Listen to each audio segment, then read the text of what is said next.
Kelley, welcome to the pod. Yeah. So, I want to quickly start by reading your bio. Kelley Hartman is the founder of Wild Harts Collective and a former corporate leader turned retreat creator, helping women reclaim their voice, joy, and sovereignty. Drawing on over 20 years of leadership experience, she designs transformational retreats that blend nervous system reset practices, creative expression, and nature based ritual. Her work supports women in moving beyond burnout and shoulds to build expansive, aligned lives on their own terms. Welcome again, Kelley. How do you feel about hearing that bio? It's exciting. It's, kind of doing all the things that I've wanted to do and helping women do what they want to do as well. So how did you get into this specific space? I know a lot of retreat organizers, many of them focus on women, but some focus on men, as I've spoken to in the past. How did you get into the work? Did it start with your own journey?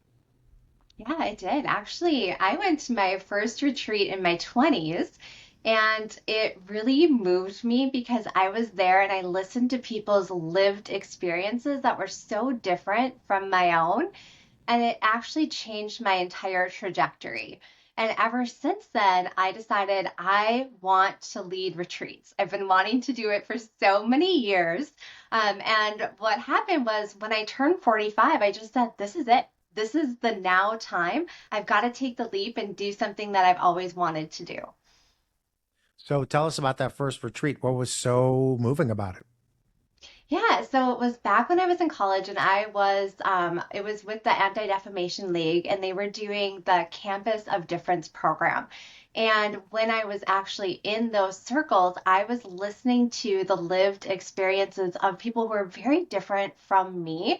And that I had never, we were in rural Minnesota at the University of Minnesota Morris. I grew up in the Minneapolis area, but that school was rural. And I was learning just about just the difference of someone's day, how this particular person had different interactions than I did. And it really changed my perspective and opened my worldview so much more to what it is now. So how did you go from having 20 years of corporate leadership experience to starting retreats and taking that leap? A lot of people are thinking about that, and Yeah. obviously that sounds pretty scary, especially when retreats are based so much on marketing and finding your right audience. It's not as simple as starting another entrepreneurship venture. Right. Well, I started, so in corporate, I was already creating women's leadership, like different programs. So I created Elevate Her, and I was listening to the women in my programs, and they were talking about how they're really afraid to fail. They are stressed out, they're burnt out, they have so much pressure.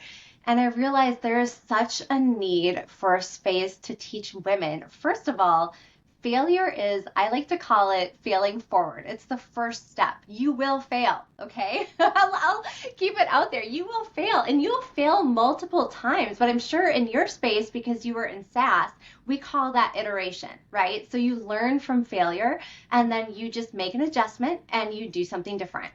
And so we have to stop being so afraid and really come into our power and learn. And we use that tool as learning. So did I fail? Of course. Do I fail every day? Of course. But is it fun because I'm learning on my journey and I've learned so many amazing things? Yes. But is it failure if you build off of that failure and it becomes positive? Oh, totally. It is. I always say fail forward. It is, and we call it failure, and it sets your nervous system into fight or flight because so many women grow up people pleasing, perfectionism, and all of these different identities that we carry deep in our nervous system.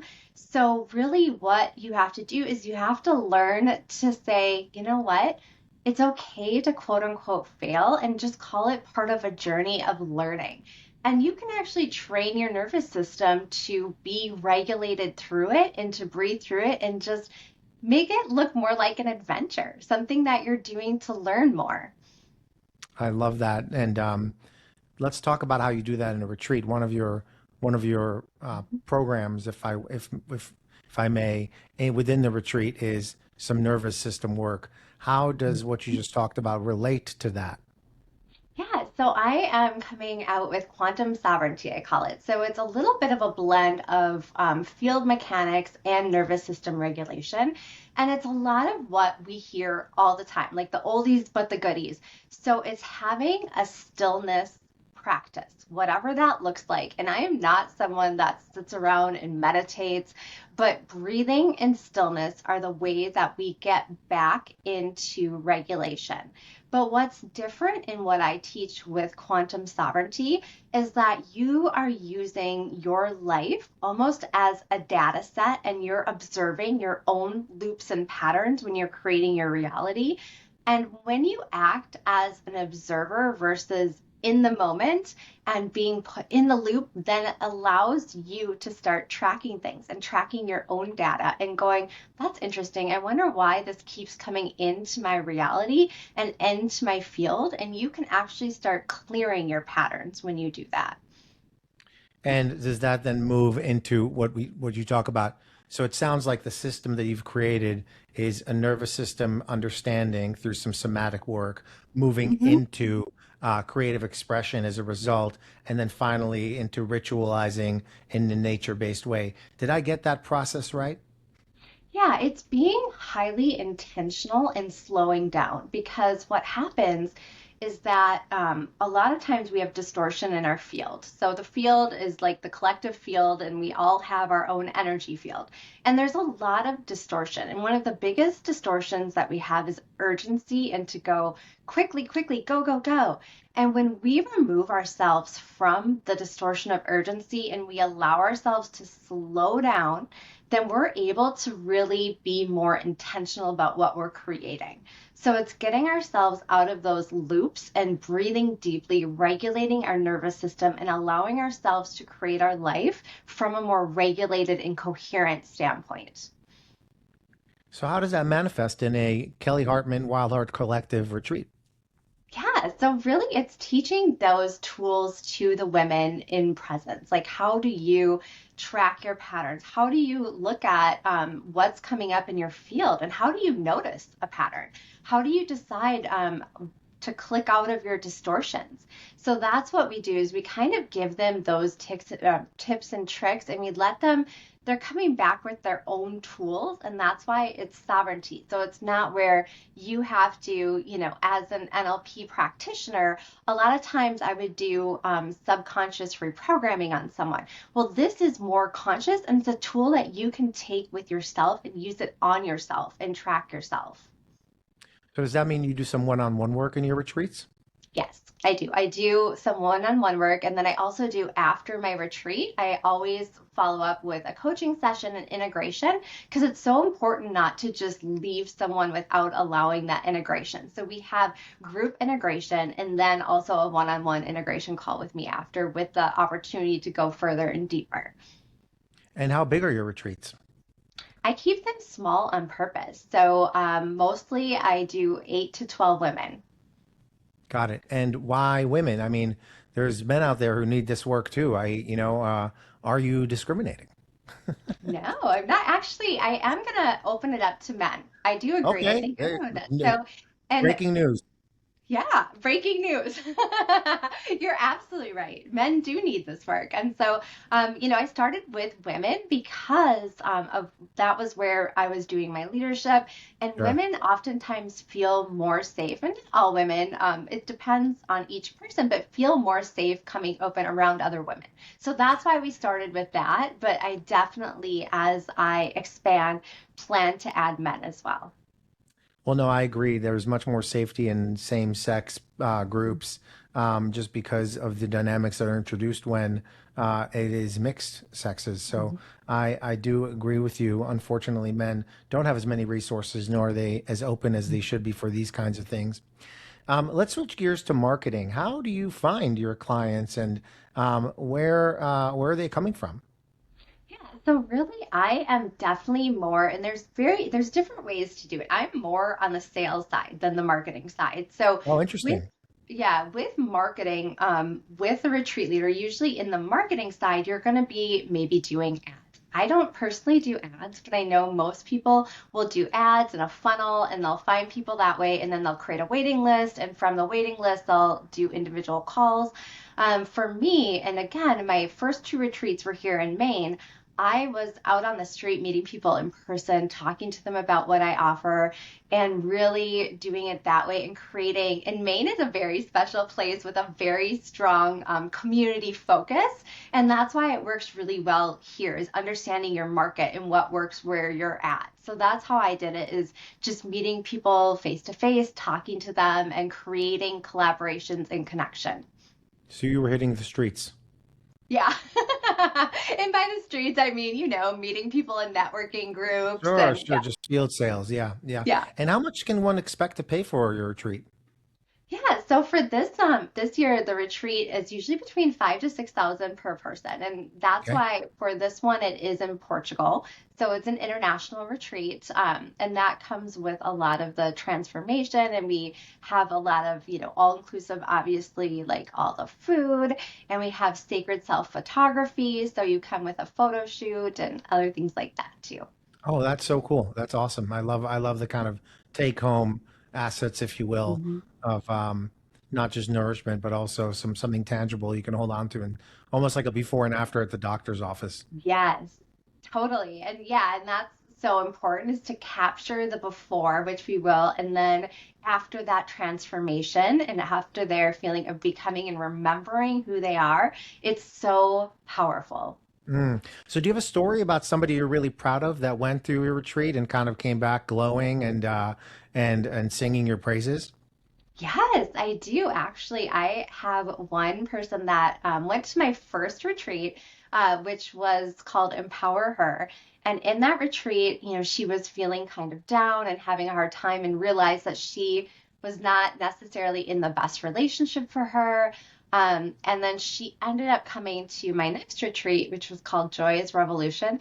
And she walked in the door a different person, a completely different person. She had kicked the guy out of her house that was not the best for her in a relationship. She had restructured her whole life on how she spends her time and how she's able to be as a person and not, she was grinding a lot. So she took more time for rest and it was such a tangible, amazing change. And how did that make you feel? It made me feel wonderful because this is why I show up for this work. This is Mm. why it's so important when you can help someone find their true potential or something that's within. It's amazing.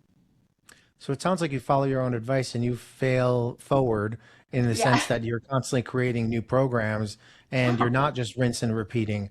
I often find that retreat leaders are rinse repeating. Why aren't you doing that? It seems like it's much easier. Yeah, I mean, it probably would be easier, but I really enjoy creation. And I also feel that there's so many different avenues. So with Joy as Revolution, that when we look at how heavy the world has become and everything that's going out and just feeling into, and I feel a lot into the energy of the collective, like what's needed. People just needed a space to radically feel joy. And that's what that was all about. It was like just this, and that itself was so transformational. So I like to create based upon what I feel, like I said, in the collective or what's needed, and just doing different things because it brings me joy. So I want to quickly talk about you talk about nature-based Mhm. rituals. That's a little scary to me. What does that mean? Really, it's not it's not scary at all. It can be something like hiking or like just sitting out in circle around. So at Sacred Flow, we will be near going on an excursion to the beach. So that's not so scary. But also sitting out in fire circles and just allowing nature, which is what helps to regulate the system. And we'll be doing some somatic work outside in nature as well. Okay, because I imagine people dancing in the forest on mushrooms. Not at that retreat. We do have ecstatic dance Okay, that but scares I me. yeah, so that's not yeah. We don't do any psychosomatics at any of my retreats, but dance, so I am a dance fitness instructor and dance really helps to move emotion through the body. It's another somatic practice that allows you to connect with the body and get out of the brain, which is so important. So, how do you plan to grow? How do you plan to expand your retreats beyond what you currently have and the programs that you currently have? It seems like you're constantly being creative. What's your process? Yeah, so I follow my joy. And in fact, I actually am launching this Saturday. This is all about joy. Wild Nights with Wild Harts Collective, and I am hosting a roller skating party. Breaking news. And it's so fun. And we already have over 50 people registered. So Are they it's all women? no, Look not at at all. that. There's a lot Look of at that. men. Look at Hmm. that. Yeah. Um, so how does creative expression, you obviously have your own creative expression process. How does it go? How do you create creative expression in a retreat where they don't necessarily come up with ideas prior? How do you generate an environment and a safety for people to get creative besides some of the somatic experiences? Do they draw? Do they act? What are they doing in order to get creative in the space you're creating? So what I did at my last retreat, I had everyone paint their joy, which was really scary for some people because you're thinking about like, I don't know how to paint. I don't know how do I make this look okay? Because we're always worried about like, well, what if mine looks really stupid? And we have so many thoughts about that. So I took them through like a meditative exercise. And I actually, when I talk about discarding urgency, I actually made it be more urgent this time where I was like, you just have to go. Just whatever, put whatever you want on the paper. And it was like the things that came up on the paper and it was so beautiful, and we did this whole like we got to see everyone's joy like afterwards, and they took that home with them, and it was so cool. I remember when I did a retreat, kind of like rehab slash retreat, um, called PCS Psychological Counseling Services. They made us draw our trauma child, our trauma adolescent, our current life, and our future life, and that was uh, that was pretty intimidating for me. I think I have the drawing somewhere, but my wife did it too, and she's got them hanging in her art studio. Hmm. Yeah. Isn't that, and it's just so neat to look at it. Like I painted my joy too. And I have mine. What does that look like? Mine looked like autumn. I love fall, and I literally just painted like autumn leaves. Well, you have to love autumn given where you live. Yes, yes, it is so beautiful here in autumn. It's amazing.